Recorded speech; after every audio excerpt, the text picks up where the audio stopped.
Hello, and welcome back to Conquering Finale. My name is Jason Lafredo, and today we start Untangling Ties.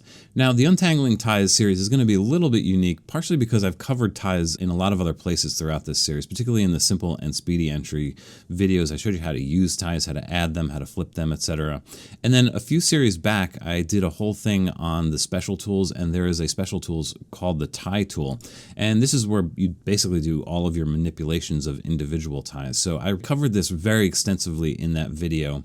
And I also covered the utilities change ties window here. So there's a lot of material that I've already covered. What I did not cover is really the document options for ties. So in the next few videos, this is really where I'm going to spend the bulk of my time in this series is dealing with these options here and also the options in the tie contour. But what I thought I would do for this video is very quickly just give you a quick rundown on how to add, how to flip ties and all that stuff in both Simple and Speedy Entry. And then I'll do the 2 or 3 videos on the document options, and then I'll repost that special tools video about the tie tool so that that will all be in one place. And then hopefully towards the end, I'd love to actually also do a video on the Patterson plugin. He's got this plugin called Tie Mover, which is really handy. So that may be the last video in this series. All right, so that's sort of where we're heading with this. But let's just today talk about, just very quickly how to add and flip ties in both Simple and Speedy. Let's start with Simple. So I'm going to go into Simple Entry here. I'm just going to add some notes. Let's add a dotted quarter note, and then we'll add an eighth note, and then I want to tie that eighth note to something else, right? So in Simple Entry, it's really simple. You just press the T key and your tie will appear, and then you can just enter another note and it will get tied to it, right? There is another way to add a tie just in Simple Entry if you have an extended keyboard. The slash key on the number pad, not the slash key on the main part of the keyboard, but the slash key on the number pad will also add a tie just like the T key will. So you get the same exact result. Now the one thing I'm going to mention about this is that in the Simple menu here under Simple Entry Options, if you go to Edit Keyboard Shortcuts, down here there's a Keyboard Shortcuts set, and there's 2 of them. There's a default shortcut table and the laptop shortcut table. That slash key on the number pad option for the tie will only work if the default shortcut table is selected. The default shortcut table is really what you should have selected if you are using an extended keyboard with a number pad. If you just have a laptop keyboard without the number pad, I really recommend choosing the laptop shortcut table here. I've talked about this in the Simple Entry videos, but anyway, that slash key on the number pad will only work when this option is checked. All right. Now let's say I add another whole note here, and let's say I forgot to tie the previous note to that whole note. You can tie backwards, so with that second whole note selected, all I have to do is press Shift T and you'll see that it will tie backwards. You can press Shift T again to undo it. You can also do that, if you press T to add the tie, press T again, it will sort of undo that. So it's sort of a toggle in that way. So Shift T will tie backwards, or it's not Shift slash in the number pad, it's Command slash. It's a little bit weird, but Command slash will tie backwards, slash will tie forwards. Again, that's the number pad slash, not the slash on the main part of the keyboard. There's another thing that you can do with Simple Entry that's really handy. If you look at the Simple Entry palette, you have this option here for the ties, and there is a way to sort of make that option, sticky. In other words, it'll be on all the time. First of all, let's just add that tie to that note. If you press Command Shift T, you'll see that little tie thing gets highlighted, and also your cursor now has a little tie at the end of it. What this indicates is that tie is now sticky. So every time you add a note, it will have a tie. So I can just keep adding whole notes like this, and if I scroll down, you'll see that every single whole note will have a tie. So that's a real quick way to add a bunch of ties in a row if you have a bunch of whole notes that need to be tied. So that's Command Shift T, and Command Shift T again will sort of unstickify it. So now that is turned off.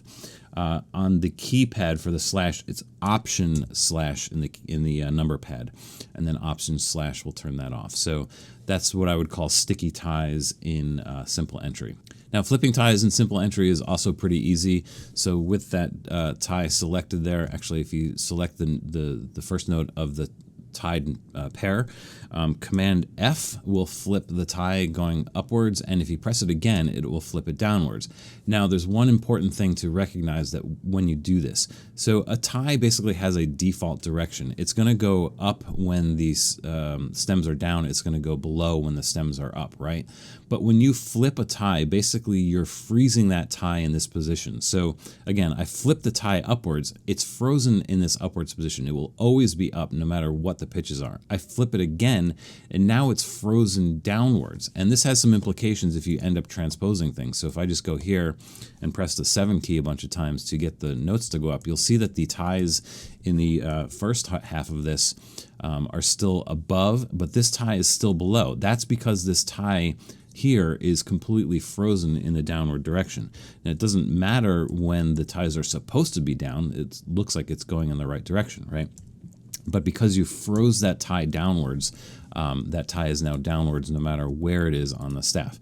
To undo that, to get the tie back to its auto position, its auto flipping state, what you need to do is press Command Shift F. And basically what that does is it turns it into an automatic flipping tie. So again, if we do that same thing, now you'll see that that tie on the right-hand side there will flip depending on where the notes are on the staff, right? So it's important to understand how those frozen ties work.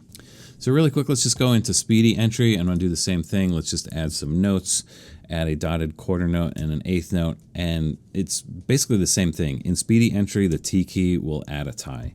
Right. The other way to add a tie in Speedy Entry is with the equal key. So I'll add another note there and press the equal key, and you'll see the tie. You can use the equal key from the main part of the keyboard or from the number pad if you want. So, oops, I'll just do that. Here's the equal key from the number pad, does the same thing, and I can add a tie just like that. So that equal key, whether it's on the regular keyboard or the or the number pad. Now we can also tie backwards. Let me just undo a couple of these ties. To tie backwards in Speedy Entry, what you would do is press Shift T, that would go backwards, or Option equals would tie backwards, and you'll see that the ties go backwards. Now there's some oddities in Speedy Entry, particularly with the Speedy Entry frame. I don't really have an explanation. I think this is just some sort of drawing error. You can see that when I actually go into the Speedy frame, the tie is being drawn in the wrong direction. As soon as you leave, it gets fixed. I don't really have a great explanation for that. I think it's just a little bit of a bug coming in and out of this Speedy Edit frame, so go figure. Now, flipping ties in Speedy Entry is exactly the same as a Simple Entry. It's Command F, that will flip the tie, and again Command F will flip it back. And the same thing applies as far as freezing the tie. So now that I've just flipped this tie twice, this first tie is actually frozen in the upwards direction. So if I move the notes down, you'll see that that tie right here is still in the upwards direction, which is wrong in this particular case. But to get that to its normal flipping state, Command Shift F will bring it back to its auto state. So now again, if we move these notes down, you'll see that it will flip correctly depending on the stem direction. So yeah, so that's basically how you flip ties and add ties in both Simple and Speedy Entry. And just real quick about HyperScribe, this is the other way to add notes in Finale. I did a whole series on HyperScribe, so you're more than welcome to check that out. There really is not much you can do with ties. There is one option in the HyperScribe options here called Tie Across Bar Lines, which you can either have checked or unchecked, and that will sort of do something different depending on whether, when you hold the notes through a bar line, it'll either tie or it won't tie. You can see a little bit more about this in the HyperScribe video about this, so I'll leave that for now. But literally there's nothing else you can do with ties in HyperScribe. You certainly can't manipulate them or anything. You'd have to go into Simple or Speedy Entry anyway. So yeah, that's all there really is to say about HyperScribe. Okay, so that's all there is for this particular video. Like I said, this was just the basics. In the next 2, possibly 3 videos, I'm really going to dive into these document options for ties, which I think is where the meat of the bone for this Untangling Ties category is going to be, also the tie contour options here. So I'm excited to have that come up next. And yeah, so that's all for today. Thanks for watching. Once again, as always, please, please, please don't forget to subscribe, and I will see you soon on the next video.